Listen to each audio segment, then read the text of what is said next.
अस्सलाम वालेकुम dear students. आज हम फ्रेजेस एंड क्लासेस देखेंगे। हमारा जो पेडागोजिकल ग्रामर का लेक्चर है। दो चीज़ें देखेंगे, फ्रेज क्या होती है और क्लास क्या होती है, फिर उनकी फर्दर टाइप्स भी क्या होती हैं। इसमें इस लेक्चर में हम प्रेपोजिशनल फ्रेज देखेंगे, अपोजिटिव्स देखेंगे और वर्बल्स देखेंगे, और फिर difference between independent and dependent class क्या है, एडवर्ब क्लासेस क्या होती है, एडजेक्टिव क्लासेस क्या होती है, रिलेटिव क्लास क्या होती है और नाउन क्लासेस क्या होती हैं, कैसे हम आइडेंटिफाई करते हैं कि ये फलां चीज़ है। सबसे पहले phrase, a group of words that function in a sentence as a single part of speech। यानी मिनिमल जो ऐसा पार्ट होता है जो कि स्पीच के सिंगल पार्ट के तौर पर काम करता है, फ्रेज कहलाता है। यानी कि ऐसा ग्रुप ऑफ वर्ड्स जो किसी हद तक मायने दे। A phrase does not have a subject or a verb, so it can not stand alone as an independent unit ना। यानी वो किसी न किसी डिपेंडेंट जरूर होता है, इंडिपेंडेंट एग्जिस्ट नहीं कर सकता। फ्रेज की एक डेफिनेशन, एक मेजर जो फर्क है वो ये भी है, it can function only as a part of speech. As you write, you use phrase to add details by describing ना। यानी for example he is a boy, तो ही जो है वो सब्जेक्ट है, is a boy, he is regional फलां class, तो subject के अकॉर्डिंगली हम डिटेल्स उसके साथ डिस्क्राइब करते हैं। phrases help you express yourself more clearly, यानी ज़्यादा वजाहत के साथ वो करते हैं। अब उनकी टाइप्स जो हैं वो प्रेपोजिशनल फ्रेज क्या होती है। अब prepositional phrase is a group of words that begins with a preposition and ends with a noun. जैसे नीचे the exam, by the wall, with the help of, near the closet, in the desert, over the garage, below the sea level. ये सारे basically जो है ना, इनमें अगर हम देखेंगे by, with, near, in, over, below, ये सारे प्रेपोजिशन है। यानी ऐसी फ्रेज जो प्रेपोजिशन से शुरू हो रही हो, that is called a prepositional phrase. Adjective phrase वो होती हैं जो एडजेक्टिव से शुरू हो रही हो। अब prepositional phrase serve as an adjective, कभी बाज औकात वो एडजेक्टिव के तौर पर भी फंक्शन कर रही होती है। It is called an adjectival phrase. An adjectival phrase as with an adjective describes a noun. जैसे ब्यूटीफुल गर्ल, तो इसमें ब्यूटीफुल जो है वो एडजेक्टिव हो गया। अगर ब्यूटीफुल गर्ल वो हो तो that would be an beautiful girl was with me, which one, जैसे ये आगे हम लेटर ऑन देखेंगे ना। An adjectival phrase with an adjective describes a noun or a pronoun. To find out if a prepositional phrase is functioning as an adjective phrase, see if it answer these questions, यानी which one, what kind। अगर इन चीज़ों को वो कर रहा हो which one को, और what kind को सिग्निफाई कर रहा हो, तो वो prepositional जो है वो adjectival phrase के तौर पर काम कर रहा हो। जैसे the cost of the jeans were surprisingly high. अब इसमें देखें इन जो कास्ट है of the jeans, the adjectival phrase of the jeans describes the noun cost. यानी कास्ट जो है ऑफ द जीन्स, जीन्स की नाउन को क्वालिफाई कर रहा है। The clown with the mask terrifies the children.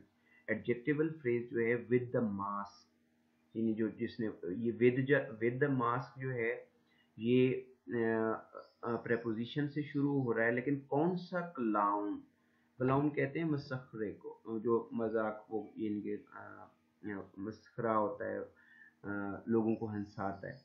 तो the clown with the mask, अब ये विद द मास्क जो है ये फ्रेज है, लेकिन it's functioning as an adjective, यानी खास किस्म के क्लाउन की तरफ describes the noun clown. Adverbial phrases होती हैं when a prepositional phrase serve as an adverb, it is called an adverbial phrase. In these cases, it describes a verb, an adjective, and an adverb. To find out if the prepositional phrase is functioning as an adverbial phrase, see if it answer one of these questions, where, कहाँ पर। वो वाले थे जो पीछे वाले हमने देखे, वो विच वन या व्हाट काइंड को सिग्निफाई करते हैं, जबकि ये वेयर को, प्लेस को शो करते हैं। when it was manner it in what manners, to what extent. The Mets played at the Shea Stadium. The adverbial phrase at Shea Stadium modifies the verb played कि वो खेले लेकिन कहाँ पर खेले. Played at. The game lasted into the 14th innings. 14 innings तक जारी रही. The adverbial phrase into the 14 innings modify the verb, यानी last जो है वो verb है, lasted.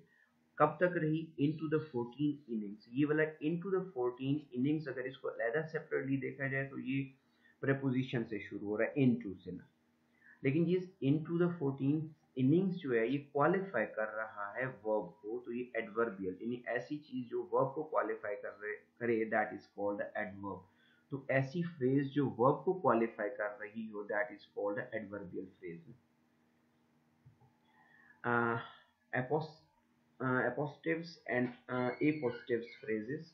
An appositive phrases is a noun or a pronoun that renames another noun or pronoun. जैसे appositives कहते हैं कि एक साथ मिले हुए. Appositives are placed directly after the nouns or pronouns they identify. Appositive phrases are the nouns or the pronoun with the modifier.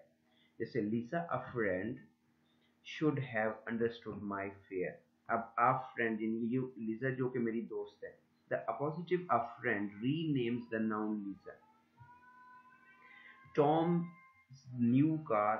अब car का क्या नाम है? A PT Cruiser ran out of the gas on the highway. The appositive का मतलब बिल्कुल साथ जुड़ा. आप PT Cruiser renames the noun car. Lisa, a deaf old friend, should have understood my fear. ये एक और है. The appositive phrase a dear old friend renames the noun Lisa. Tom's new car, a cherry red convertible PT Cruiser, ran out of gas on the highway. The appositive phrase वो basically a cherry red convertible PT Cruiser ये phrase है, लेकिन appositive phrase है, ये उस car को signify कर रहा है, रीनेम कर रहा है car. Verbal phrases. Verbal is a verb form used as another part of speech. Verbals come into the three varieties: participles में, gerunds में और infinitives में. Each type has a different function in a sentence. Participles का क्या function होता है? Function as an adjective. Gerund जो है function as a noun. और infinitives function जो है they function as a noun, adjective or adverbs. Although a verbal does not function as a verb in a sentence, it does retain two qualities of a verb. एक verbal can be described by the adverbs and adverbial phrases, or a verbal can and add modifiers to become a verbal phrase. इनके जो verb से शुरू हो रहा हो verb से शुरू हो रही हो फ्रेज तो वो वर्बियल फ्रेज होती है, और उनमें फिर तीन टाइप्स हैं, जैसे पार्टिसिपल्स हो गए, जेरेंड्स हो गए और इन्फिनेटिव्स हो गए. आगे हम देखेंगे भी सही कि पार्टिसिपल्स क्या होते हैं, जेरेंड्स क्या होते हैं, इन्फिनेटिव्स क्या होता है. A participle is a form of verb that function as an adjective. There are two kinds of participle, यानी present participle और past participle. Present participles ends in ing, जैसे जंपिंग, बर्निंग, स्पीकिंग, ये मतलब मौजूद में जो हो रहा हो. और पास्ट पार्टिसिपल्स जो है यूजुअली एंड इन ed, या जैसे सेंट हो गया, वॉक्ड हो गया, en स्ट्रेंथेंड हो गया, स्पोकन हो गया, jumped, burned, spoken. और the wailing cats disturb the neighbours. Wailing कहते हैं मॉर्निंग करती हुई, मिमाती हुई बिल्लियां ना. The present participle wailing describes the noun cat. अब यहाँ पे देखें ना, the wailing cats. At the same time ये adjective के तौर पर भी function कर रहा है, यानी कौन सी cats? wailing cats ना. तो disturb ये verb हो गया, disturb the neighbors ना.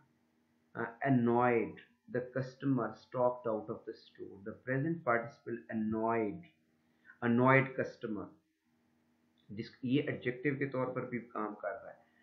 Describe the noun customer. Participle phrases contain a participle modified by an adverb or an adverbial phrase. They function as an adjective. Adjective के तौर पर function perform कर रहे होते हैं। A participle phrase can be placed before or after the word it describe, यानी वो पहले भी आ सकते हैं, बाद में भी आ सकते हैं। जैसे walking carefully, I avoided the spilled juice. The participle phrase walking carefully describes the noun, I को वो कर रहा है, क्वालिफाई कर रहा है। नाउन इसमें आई है, वॉकिंग केयरफुली, ये दोनों वर्ड्स जो है ये आई को क्वालिफाई कर रहे हैं। Nina bothered by the mess cleaned it up. The participle phrase bothered by the mess describes the noun Nina. Gerund phrase जो होती है, अब आपको पता चल गया होगा कि पार्टिसिपल फॉर्म जो है उसकी टू टाइप्स हैं, प्रेजेंट पार्टिसिपल और पास्ट पार्टिसिपल। प्रेजेंट जो है वो किस आईएनजी के ऊपर एंड होता है अमूमी तौर पर, और जो पास्ट होता है वो ईडीओ को ऊपर या टी के ऊपर या ईएन के ऊपर एंड होता है। अब जेरेंट क्या है? A gerund is a form of verb used as the noun, जब वो इन्हीं फंक्शन कर रहा हो नाउन के तौर पर। जैसे हम कहते हैं वॉकिंग, आईएनजी फॉर्म है, जब हम उसको नाउन के तौर पर यूज करते हैं तो तब वो जेरेंट बन जाती हैं। और ऐसी फ्रेजेस जो जेरेंट से शुरू हो रही हो, they are called the gerund phrases. Gerund can function as the subject, direct object, indirect objects, objects of the preposition, predicate, nominative, and apostasive. Gerund always ends in ing. Gerund always act as noun. ये तो दो इसके rules हैं ना, वो हमेशा ing के ऊपर एंड होते हैं और nouns के तौर पर फंक्शन करते हैं। In adult education, the kitters discovered dancing. The gerund dancing is a direct object. बच्चे डायरेक्ट ऑब्जेक्ट और इनडायरेक्ट ऑब्जेक्ट ये होता है कि डायरेक्ट ऑब्जेक्ट जिसके ऊपर फर्स्ट लेवल पर फंक्शन हो रहा हो, और इनडायरेक्ट ऑब्जेक्ट कहते हैं, फॉर एग्जांपल कोई बाइक चला रहा है, the man is driving the bike. Bike चला रहा है तो बंदा जो है वो बाइक को चला रहा है, बाइक उसके लिए डायरेक्ट ऑब्जेक्ट हो जाएगा। और जब बाइक जो है वो जमीन के ऊपर चल रही है तो जमीन के लिए वो बंदा इनडायरेक्ट, सॉरी, जमीन उसके लिए इनडायरेक्ट ऑब्जेक्ट हो जाएगी। The gerund dancing is a direct object. Like a participle, a gerund can be the part of a phrase. The slow, steady drippings annoyed him. The gerund phrase is the slow, steady dripping. तो इसमें अब ये slow adjective आ गया, steady dripping जो है ये sorry steady भी जो है ये भी adjective आ गया, dripping जो है ये gerund आ गया ना, तो उसके साथ और adjectives भी ला सकते हैं। Jill's morning schedule includes exercising of a full hour. इसमें exercising जो है ये gerund है। The gerund phrase is exercising for a half hour. अब ये a full hour जो है ये adjective हो जाएगा, hour इसमें noun हो जाएगा, full adjective हो जाएगा, और exercising जो है ये gerund हो जाएगा। लेकिन ये सारी phrase जो है exercising for a full hour, ये शुरू चूंकि gerund से हो रही है तो ये जेरेंट फ्रेज हो जाएगी। फ्रेज में आपने सिर्फ एक बात याद रखनी है कि फ्रेज में सब्जेक्ट नहीं होता। अब इन्फिनेटिव फ्रेजेस जो होते हैं, the infinitive is a form of the verb that comes after the word to and act as a noun in adjective और adverb. An infinitive phrase contains a modifier that together act as a single part of the speech. His goal to get promoted before the age 30 did not seem realistic. यानी to के बाद की जो form होती है to get promoted, इसमें promoted को हम नहीं कर रहे, to get जो है ये infinitive है। The infinitive phrase to get promoted before 30, ये पूरी टोटल फ्रेज हो जाएगी, लेकिन हम to get जो है ये infinitive verb हो जाएगा। The modifies the noun goal. The honorees did not want to attend the banquet in the evening. The infinitive phrase to attend the banquet in the evening जो है ये infinitive phrase हो जाएगा। To attend जो है वो infinitive verb हो जाएगा। अब क्लासेस का हम जरा ओवरव्यू देख लेते हैं कि क्लास होती क्या है, और फिर फ्रेज और क्लास में क्या डिफरेंस। दोनों जो है वो अ ग्रुप ऑफ वर्ड्स हैं।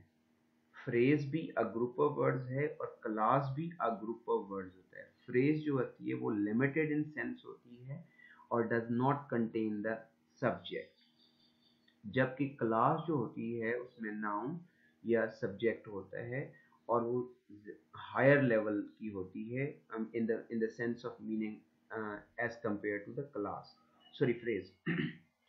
A class is a group of words with its own subject and verb. Like phrases, classes enrich your written and oral expression by adding details and making your meanings more exact. Classes also allow you to combine ideas to show their relationship. This adds logic and cohesion to your writing and speech. There are two types of classes. Independent classes जिसको main class कहते हैं. Independent का मतलब है जो आज़ाद रह सकती हो, एंड डिपेंडेंट क्लासेस मतलब जो अलहदा सेपरेटली ना रह सकती. तो सबॉर्डिनेट क्लास भी उसी को कहते हैं. एंड फिर रिलेटिव क्लासेस होती हैं. फिर हम अब ऐसा ऐसा देखेंगे स्टेप वाइज के कौन सी क्या होती है. An independent class is a complete sentence because it has a subject and a verb and express a complete thought. यानी एक सेंटेंस जो है अगर सादा सेंटेंस देखा जाए तो उसमें सब्जेक्ट भी होता है, वर्ब भी होता है और कंप्लीट थॉट भी होता है. जो डिपेंडेंट होती है उसे सबऑर्डिनेट क्लास भी कहते हैं और वो अकेले नहीं रह सकती.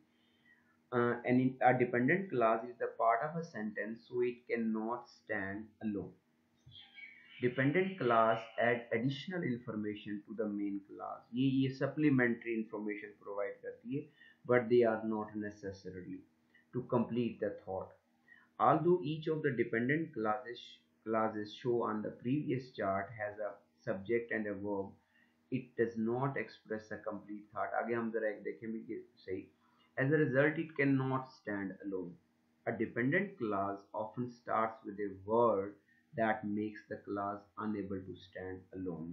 यानी डिपेंडेंट जो होती है उसमें बेसिकली वर्ब नहीं होता, सॉरी सब्जेक्ट नहीं होता, तो इसी वजह से वो इंडिपेंडेंट क्लास के ऊपर बेस कर रही होती है, उसको उसी की इंफॉर्मेशन को सपोर्ट और रेफर कर रही होती.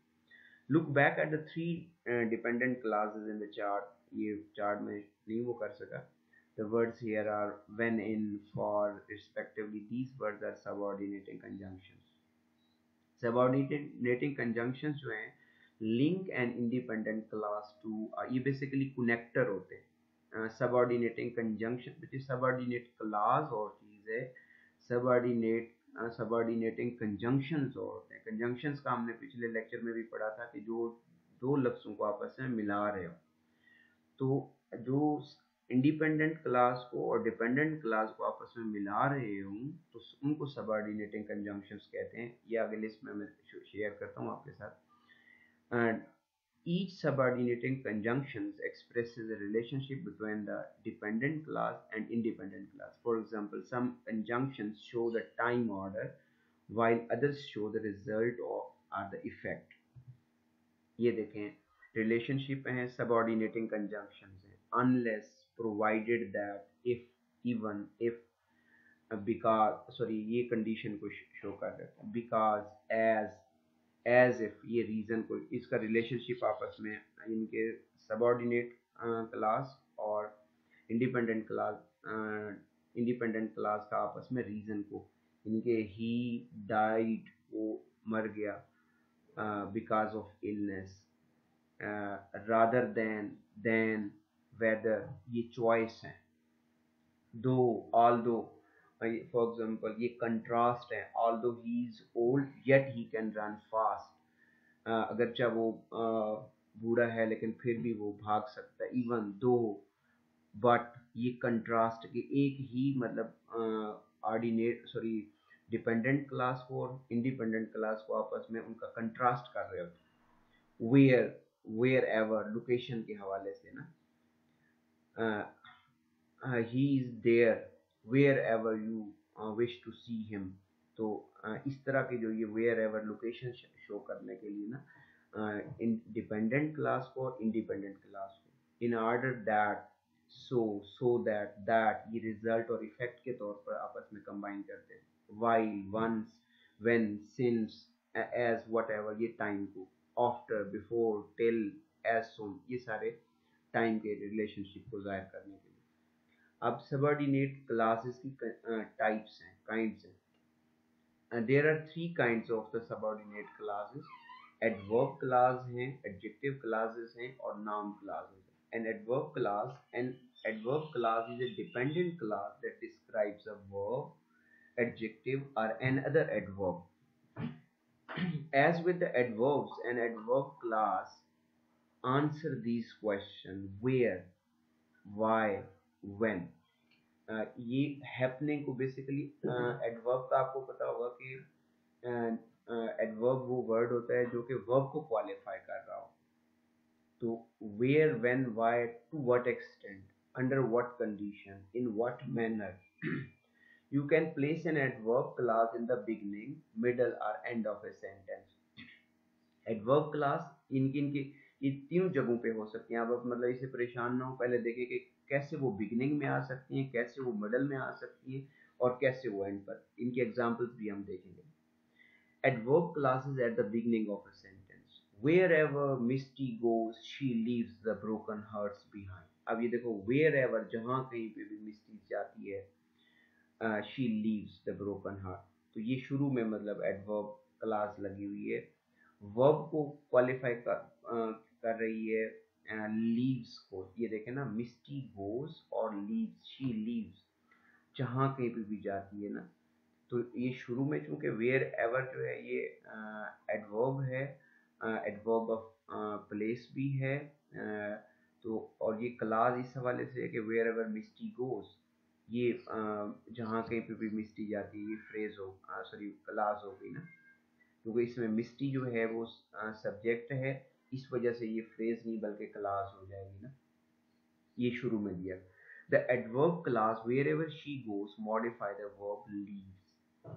अब कैसे एडवर्ब मिडल में आ सकता है? Adverb clause in the middle of a sentence.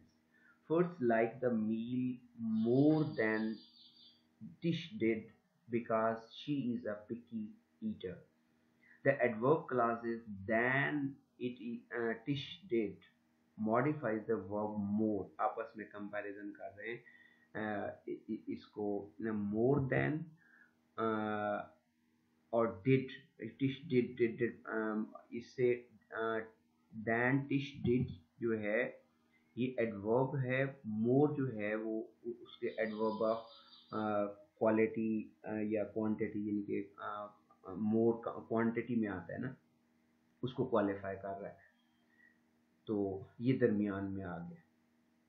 अब adverb class at the end of a sentence. Harvey wanted to change his appearance because he was wanted to for embezzlement.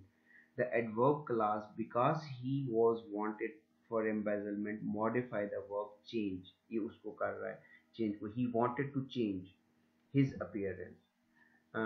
ये wanted to change जो है, to change infinitive verb है. तो ये उसको qualify कर रहा है because he was wanted of embezzlement. ये क्वालिफाई उसको चेंज को कर रहा है. ये टू चेंज वर्ब है, अगर चाहे इन्फिनेटिव वर्ब है, लेकिन ये क्वालिफाई तो उसको कर रहा है ना, तो ये एडवर्ब हो गया. अब ये सारी phrase because he was wanted for embezzlement, ये फ्रेज है, सॉरी क्लास है इसमें, क्योंकि ही वॉज है, ही जो है सब्जेक्ट हो गया. Because he was wanted of embezzlement, ये क्लास है, लेकिन क्लास किसको, वर्ब को क्वालिफाई कर रही है, तो एडवर्ब क्लास एंड पर भी आ सकती है. फिर एडजेक्टिव क्लासेस हैं. An adjective clause is a dependent clause that describes noun and the pronouns at with. Adjective के साथ an adjective clause answers these questions. In adjective जो है वो इन चीज़ों का जवाब देती है. What kind, which one, how many, how much. Most adjectives starts with the pronouns who, whom, why, whose, which, that, when, where. अब जरा एग्जाम्पल देखें. The traffic is never light on the days when I am in a Hari. The adjective class when I am in a Hari describes the noun traffic. The traffic is never light. Light का मतलब हल्की नहीं होती on the days when I am in hurry. जब भी मैं जल्दी में होता हूँ तो सड़क के ऊपर बहुत ज़्यादा ट्रैफिक होती है. तो ये उसको we selected the candidates who were best qualified for the job. यहाँ पे एडजेक्टिव क्लास कौन सी है? एडजेक्टिव से शुरू जो हो रही हो ना, ये व्हेन से देखें, व्हेन भी जो है ये एडजेक्टिव है। यहाँ पे ये देखें कि we selected the candidates who were, who जो है ये एडजेक्टिव है, who were the best qualified for the job. और चूंकि आगे सारे अकेला हु नहीं है, who were the best qualified for the job, ये डिपेंडेंट डिपेंडेंट क्लास हो जाएगी। और लेकिन शुरू चूंकि हु से हो रही है तो इसलिए एडजेक्टिवल क्लास हो जाएगी, एडजेक्टिव से शुरू हो रही है, हु से, व्हेन से, describes the noun candidates. Adjective clause पे अब ये रिलेटिव क्लासेस हैं। रिलेटिव क्लासेस में adjective clauses that begins with one of the relative pronoun are called relative. यानी ऐसी एडजेक्टिव क्लास हो सकती है लेकिन जो शुरू हो रही हो रिलेटिव से, who, whom, whose, which, that, ये सारे वो वर्ड्स हैं जो रिलेटिव कंजंक्शंस हैं। Relative pronouns connect an adjective clause to the word of the clause describe. For example हम ये देखें, Miss Harris whose son is an athlete। अब ये whose son जो है ये क्लास है, और इसमें whose जो वर्ड है ये रिलेटिव है। क्योंकि ये whose son is an athlete ये शुरू हो रही है रिलेटिव उससे, whose से, तो टोटल यानी whose son is an athlete ये रिलेटिव क्लास हो जाएगी। is used to having their home filled with the sporting equipment। The relative class with the sporting equipment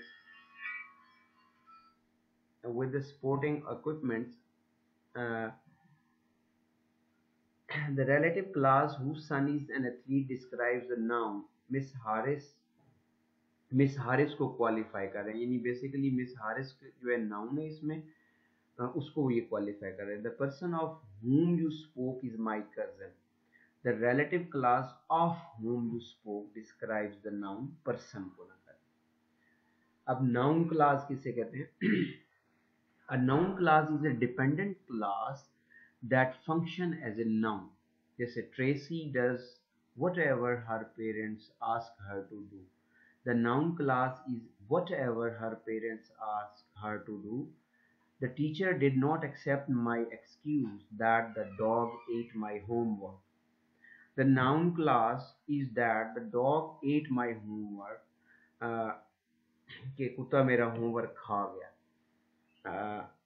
ये शुरू हो रही है नाउन से, यानी ऐसी क्लास जो नाउन से शुरू हो रही हो, जैसे ट्रेसी, द टीचर, ये दोनों जो है नाम से शुरू हो रही है, तो they are called the noun clauses. यहाँ पे अगर आप ये देखें ना, वट एवर हर पेरेंट्स, ये हर भी जो है ये नाउन से शुरू, प्रोनाउन से शुरू हो रहा हो, तो इनको भी नाउन क्लासेस और eight the same time pronoun classes कहते हैं। अब हम जरा देखते हैं कि हमने क्या क्या पढ़ा है। A phrase is a group of words without a subject. मैं दोबारा आपके लिए रिमाइंड कराता जाऊं कि फ्रेज जो होती है वो विदाउट सब्जेक्ट होती है, और जो क्लास होती है that has a subject and a verb that function as a singular part of speech. ये फ्रेज की हम बात करें। Phrases can not stand alone as an independent unit, और जबकि क्लासेस जो हैं वो at the same time independently stand भी कर सकती हैं। उनमें वर्ब भी सब्जेक्ट भी होता है और वर्ब भी होता है। तो इसमें जो है ना without subject or a verb हो सकता है। यानी कभी फॉर एग्जांपल आप कहते हैं कि किसी को कॉल करते हैं कि वेयर आर यू सिटिंग, तो वो कहते हैं कि ये सारा नहीं बोलता कि I am sitting on the roof, वो कहते हैं ऑन द रूफ। ना उसमें वो आई यूज करता है ना सिटिंग यूज करता है, सिंपली कह देता है कि ऑन द रूफ, छत पर। तो ऑन द रूफ जो है वो ऑन शुरू हो रहा है प्रेपोजिशन से, तो वो प्रेपोजिशनल फ्रेज हो जाएगा। Prepositional phrase begins with a preposition and ends with a noun or a pronoun। They can function as adjectival phrases and adverbial phrases। ना adverb से शुरू हो रही होंगी तो adverbial phrases होंगी, और अगर adjective से शुरू हो रही होंगी तो adjectival phrases होंगी। Oppositives वो होते हैं जो रीनेम करते हैं another name or pronoun, वो बिल्कुल उसके साथ modifier होते हैं noun phrases के ना, include the modifiers। वर्बल्स जो होते हैं are the verbs of form used in other part of the speech. इसमें participles function as adjectives, gerund function as noun, infinitives function as nouns। Now adjectives या adverbs के तौर पर ये काम कर रहे होते हैं। एन इंडिपेंडेंट या मेन क्लास जो है इज ए कंप्लीट सेंटेंस होता है, जबकि डिपेंडेंट या सबऑर्डिनेट क्लास जो है is the part of a sentence, it can not stand alone. Allah Hafiz.